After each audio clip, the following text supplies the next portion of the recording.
ताज़ा तरीन वीडियोस के लिए चैनल को सब्सक्राइब करके बेल आइकन और ऑल नोटिफिकेशन पर क्लिक करें ताकि आपको मिले हर अपडेट सबसे पहले। और अभी आपको अहम खबर से आगाह करें, महकमा मौसमियात ने कराची में सर्दी की शिद्दत में इजाफे की नवीद सुना दी है। आपको बताएं कि शहर कायद का मौजूदा दर्जा हरारत 23 डिग्री सेंटीग्रेड रिकॉर्ड किया गया है। शहर में इस वक्त 7 किलोमीटर फी घंटा की रफ्तार से हवा चल रही है। महकमा मौसमियात के मुताबिक कराची में आज रात मौसम सर्द रहेगा। दिन में दर्जा हरारत 26 से 28 डिग्री सेंटीग्रेड तक रहेगा, जबकि हवा 20 किलोमीटर फी घंटे की रफ्तार से चलेगी।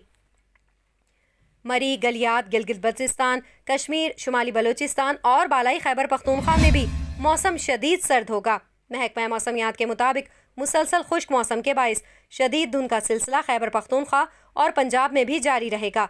इसके अलावा पेशावर, रशकई, नौशहरा, मर्दान, सवाबी, चारसद्दा और डीआई खान शदीद धुंध की लपेट में रहेंगे। आपको बताएं कि सिंध में सखर, लाड़काना, हैदराबाद, मोहिंजोदड़ो और गिरदोनवाह में रात